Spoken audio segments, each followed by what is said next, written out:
మధ్యప్రదేశ్లో ప్రచార పర్వం ముగిసింది. బుధవారం ఎన్నికలు జరగనున్నాయి. ఎన్నికల సంఘం అన్ని ఏర్పాట్లు చేసింది. సార్వత్రికానికి సెమీఫైనల్స్ గా భావించే 5 రాష్ట్రాల ఎన్నికల్లో ప్రధానమైన మధ్యప్రదేశ్లో ప్రచార సరళి చివరి దశకొచ్చేసరికి సాధారణానికి సన్నాహకమన్నట్టుగానే సాగింది. స్థానిక విషయాల కంటే జాతీయ అంశాలపైనే ప్రధాన నేతలు దృష్టి సారించారు.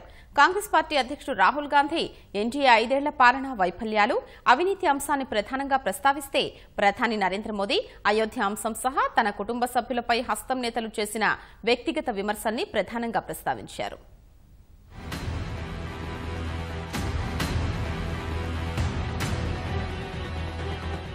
మరో 5-6 నెలల్లో సార్వత్రికానికి తెరలేవనున్న తరుణంలో జరుగుతున్న 5 రాష్ట్రాల ఎన్నికల్లో ప్రచారం చివరి దశకు చేరేసరికి అది సాధారణ ఎన్నికల బాట పట్టిందా అనే అభిప్రాయం కలుగుతోంది.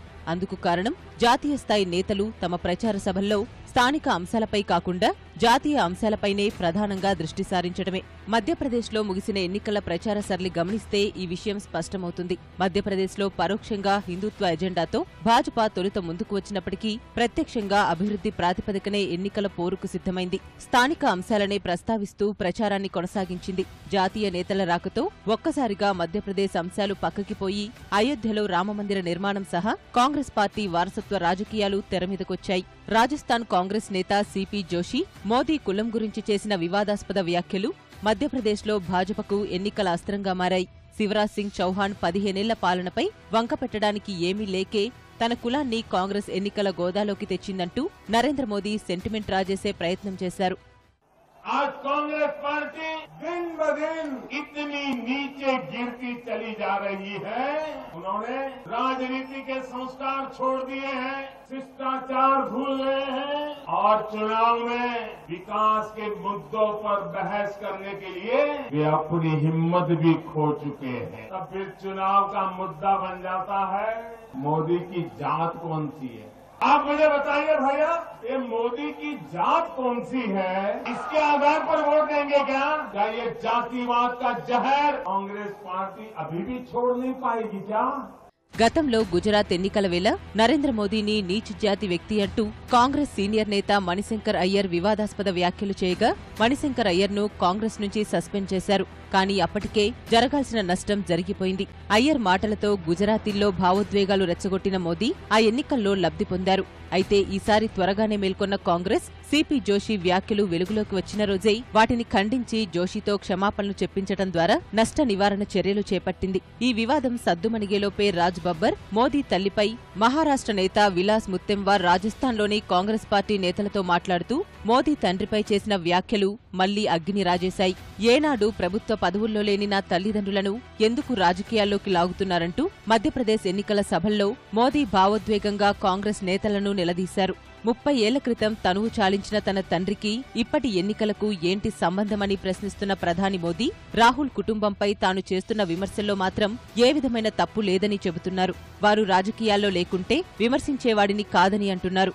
కాంగ్రెస్ నేతల వ్యాఖ్యల వెనుక రాహులే ఉన్నారంటూ చెప్పడం ద్వారా 2019లో తన ప్రత్యర్థి రాహుల్ గాంధీపై మధ్యప్రదేశ్ ఎన్నికల ప్రచార సభలు వేదికగా ఆరోపణాస్త్రాలు సిద్ధం చేసుకున్నారు. कांग्रेस पार्टी इस चुनाव में न उनकी 4 पीढ़ी ने काम क्या किया इसका हिसाब देने को तैयार है। शिवराज की सरकार ने क्या काम किया उसकी चर्चा करने को तैयार नहीं है। जब मुद्दे नहीं होते हैं, कुसंस्कार भरे पड़े होते हैं, अहंकार 7वें आसमान पर पहुंचा होता है, तब जाकर के किसी की मां को गाली देने की हिम्मत आती है।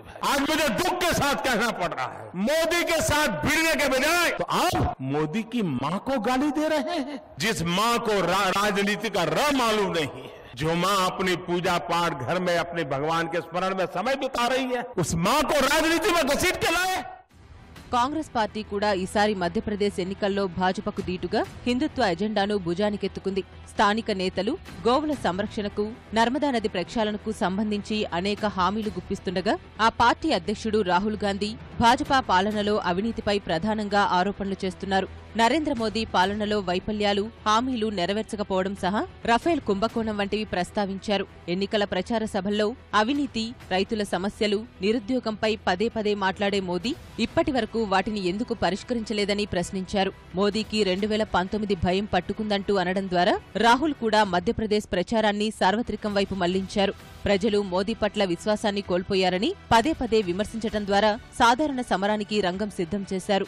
అయితే రాహుల్ మాత్రం ఎక్కడా వ్యక్తిగత విమర్శలకు దిగకుండా జాగ్రత్త పడ్డారు. मोदी जी जब प्रधानमंत्री बने, हर कैंपेन में उन्होंने कहा था कि 2 करोड़ युवाओं को हर साल रोजगार दूंगा, कि किसानों को सही दाम दिलवाऊंगा। आपने देश को वायदा किया था, देश के किसान से आपने कहा था कि आप कर्जा माफ करेंगे, आपने कहा था कि आप सही दाम दिलवाओगे, आपने कहा था कि आप बोनस दिलवाओगे, आपने कहा था कि आप किसान की जिंदगी को बदलोगे। और मैं आपसे पूछना चाहता हूं कि आपने हिंदुस्तान के किसान का कर्जा माफ अभी तक क्यों नहीं किया? मतलब नरेंद्र मोदी जी के मुंह से एक शब्द नहीं निकला। उन्होंने ये भी नहीं कहा हाँ हम कोशिश करेंगे, उन्होंने ये भी नहीं कहा कि हाँ भैया सही बात बोली, ये भी नहीं कहा कि पैसा नहीं है, एक शब्द नहीं बोला। మధ్యప్రదేశ్ సభల్లో ప్రధానంగా ప్రస్తావనకు వస్తున్న మరో విషయం అయోధ్యలో రామమందిర నిర్మాణం. స్థానిక అంశాలన్నీ పక్కకు పోగా ఈ ఒక్క విషయం చుట్టూనే ప్రస్తుత రాజకీయాలు తిరిగేలా భాజపా నేతలు ప్రణాళికాబద్దంగా ముందుకు సాగుతున్నారు. కాంగ్రెస్ మాత్రం ఎన్నికల వేళ మాత్రమే భాజపాకు రామమందిరం గుర్తుకు వస్తోందంటూ విమర్శలు చేస్తోంది. అటు ప్రధాని నరేంద్ర మోదీ రామమందిర నిర్మాణం జరగకుండా అడ్డుకునేందుకు కాంగ్రెస్ పార్టీ సుప్రీంకోర్టు న్యాయమూర్తుల అభిశంసన యత్నానికి కూడా వెనుకాడటం లేదంటూ ఆరోపించటం ద్వారా అయోధ్య అంశాన్ని కొత్త ఎత్తులకు చేర్చారు. మొత్తంగా అభివృద్ధి రాజకీయాలతో మొదలైన మధ్యప్రదేశ్ ఎన్నికల ప్రచారం చివరకు భావోద్వేగ రాజకీయాల దగ్గరకు వచ్చి ఆగింది. ఫలితంగా స్థానిక సమస్యలైన రైతు రుణమాఫీ, రైతు ఆత్మహత్యలు, మంద్సౌర్ కాల్పుల ఘటన, నిరుద్యోగం, వ్యాపం, ఈ టెండర్ కుంభకోణాలు సహా కొన్ని ప్రాంతాల్లో మౌలిక వసతుల లేమి వంటి అంశాలన్నీ ఒక్కసారిగా పక్కకు పోయాయి. ఈ తరుణంలో ప్రజలు భావోద్వేగాలపై ఓట్లు వేస్తారా లేక అభివృద్ధి రాజకీయాలను విశ్వసిస్తారా అన్నది డిసెంబర్ 11న తేలనుంది.